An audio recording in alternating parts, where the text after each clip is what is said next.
Welcome friends, आप सभी का स्वागत है आपके अपने channel Umashankar Sahu US education पर। मैं उमाशंकर साहू और आज हम बात करेंगे बाल विकास से संबंधित ऑब्जेक्टिव टाइप क्वेश्चन के बारे में, जो पहले ही सी टेट और टेट के जो एग्जाम में पूछे जा चुके हैं।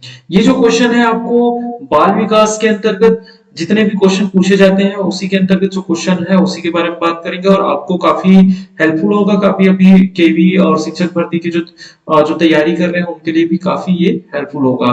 तो चलिए, आगे बढ़ने से पहले अगर आप हमारे चैनल पर नए होंगे तो हमारे चैनल को सब्सक्राइब कर लीजिएगा, बेल आइकन को प्रेस कर लीजिएगा ताकि आपको अपडेटेड नोटिफिकेशन मिलता रहे। चलिए शुरू करते हैं।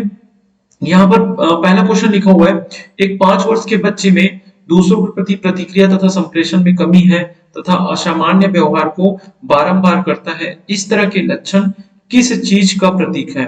तो किस चीज का प्रतीक है यहाँ पे देख लेते हैं। श्रवण बाधिता, शैक्षिक पिछड़ापन, शैशव शालीनता और अधिकतम अक्षमता। तो ये जो चीजें हैं वो एक 5 वर्ष का जो बच्चा होता है उसमें शैशव शालीनता पाई जाती है। तो इसका जो उत्तर होगा सी। चलिए नेक्स्ट बात करते हैं। किशोरावस्था की एक ऐसी आदत जिसमें खुद की भूखे रहने की प्रवृत्ति होती है तथा यह ज्यादा बालिकाओं में पाई जाती है, ऐसी अवस्था को कहा जाता है।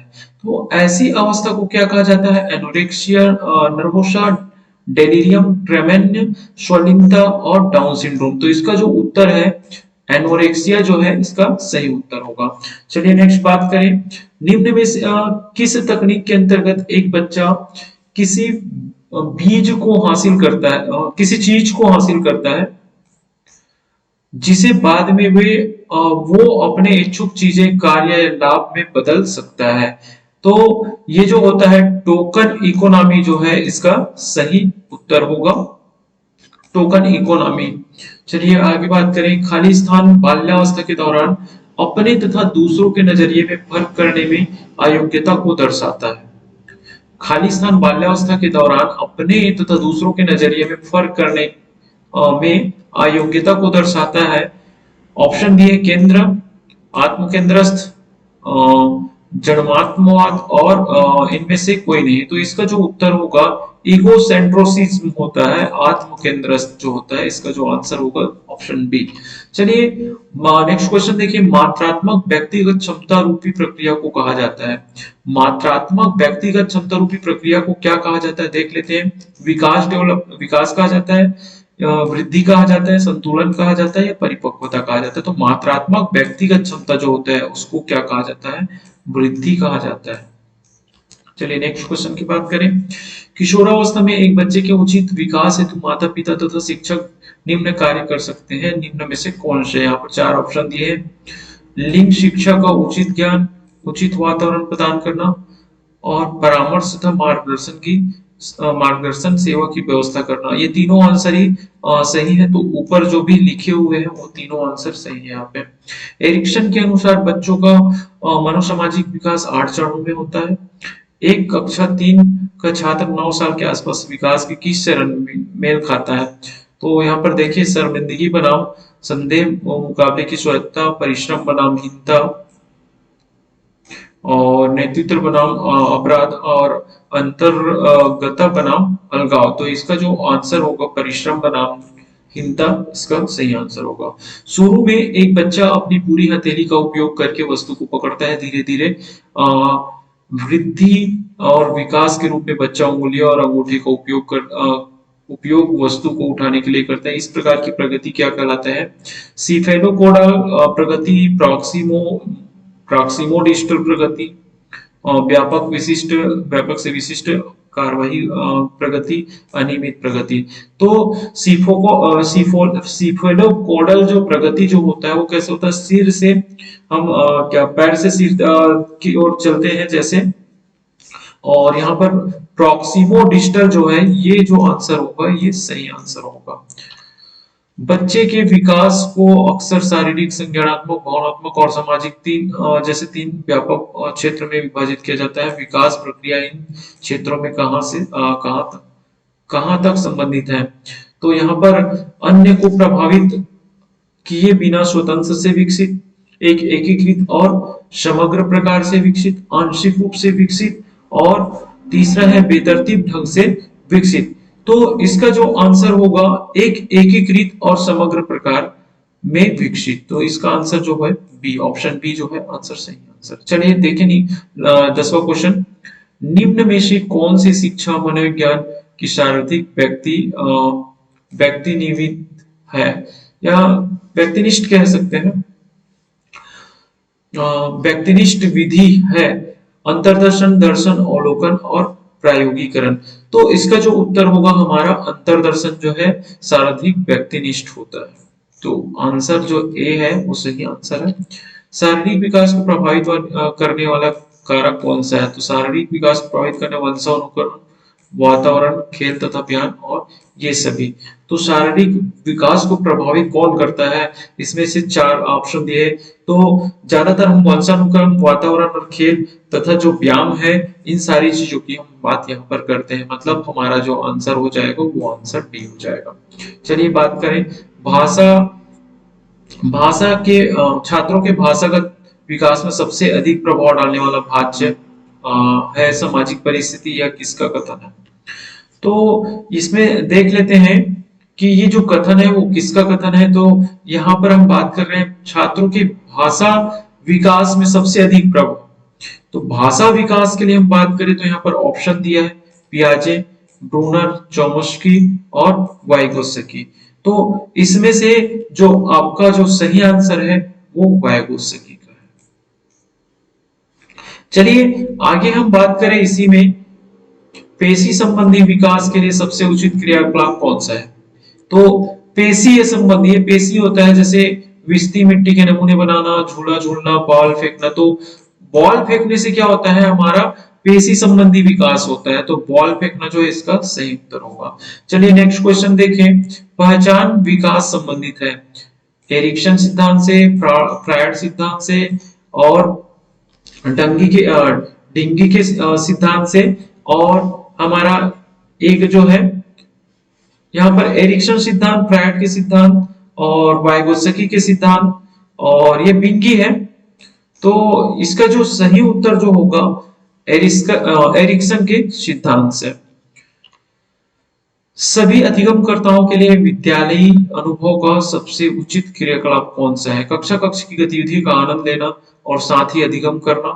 पहला ऑप्शन विभिन्न अकादमिक विषयों में उच्च प्राप्तांक पाना। दूसरा ऑप्शन, तीसरा ऑप्शन दिया है उत्तरदायित्व पूर्ण जीवन यापन तथा अपनी देखभाल करना सीखना, और चौथा ऑप्शन है समाज में दूसरों के साथ अनुशासित रहना सीखना। तो ये चौथा ऑप्शन जो है इसका सही आंसर होगा। चलिए बात करें संज्ञानात्मक संप्रति का न्यूनतम स्तर है।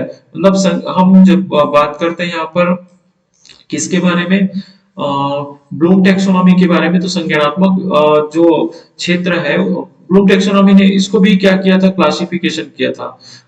तो क्लासिफिकेशन किए थे, उसमें हम देखें तो संज्ञानात्मक संप्रति, या हम इसको संज्ञानात्मक पक्ष भी कह सकते हैं। तो संज्ञानात्मक पक्ष का न्यूनतम स्तर जो होता है वो कौन सा है? तो ज्ञान, बोध, अनुप्रयोग और विश्लेषण। तो न्यूनतम स्तर जो है यहाँ पर ज्ञान है, ज्ञान से स्टार्ट होता है। बच्चों के सामाजिक विकास को प्रभावित करने वाले कारक, तो यहाँ पर दिया है आर्थिक तत्व, सामाजिक परिपेश जन तत्व, शारीरिक तत्व और वंशानुगत तत्व। बीच बीच में आप भी कोशिश करिएगा कि आपको आंसर थोड़ा थोड़ा कम से कम लगना चाहिए कि मुझे भी आंसर ढूंढने आ रहा है। तो इस प्रकार की चीजें, कुछ चीजें देखिए 4 ऑप्शन होते हैं, चारों ऑप्शन में से आपको 3 ऑप्शन नकारने हैं और चौथा ऑप्शन जो होगा वो ज्यादा सटीक होगा। तो यहाँ पर हम देखें बच्चों के सामाजिक विकास को प्रभावित करने वाले जो कारक है उसमें से सामाजिक परिपेश जन्य जो है ये सही आंसर होगा। आगे हम बात करें 18 निम्न में से कौन सा शारीरिक विकास का एक प्रमुख नियम है? मानसिक विकास से भिन्नता का नियम, अनियमित विकास का नियम, द्रुतगामी विकास का नियम और कल्पना और संवेगात्मक विकास का नियम। तो इसका जो आंसर है वो क्या है? द्रुतगामी विकास का नियम। चलिए आगे हम बात करें इसी में नेक्स्ट क्वेश्चन के लिए, निम्न में से कौन सा विकास का सिद्धांत नहीं है? निम्न में से सॉरी निम्न में से कौन सा विकास का सिद्धांत नहीं? तो यहाँ पर देखें अनुकूलित प्रत्यावर्तन का सिद्धांत, निरंतर विकास का सिद्धांत, आपका थर्ड जो ऑप्शन दिया है परस्पर संबंध का सिद्धांत, और चौथा ऑप्शन जो है आपके समान प्रतिमान का सिद्धांत। तो ऑप्शन ए जो है इसका सही उत्तर होगा, अनुकूलित प्रत्यावर्तन का सिद्धांत। चलिए आगे बढ़े। विकास के परिणाम स्वरूप नवीन विशेषताएं और नवीन योग्यताएं प्रकट होती है, यह कथन किसने दिया है? तो इसके लिए हम बात करें, यहाँ पर ऑप्शन दिया है हमारे पास गेशेल, नेक्स्ट ऑप्शन है हर्लॉक और नेक्स्ट ऑप्शन है मेरेडिथ और डगलस और हालैंड।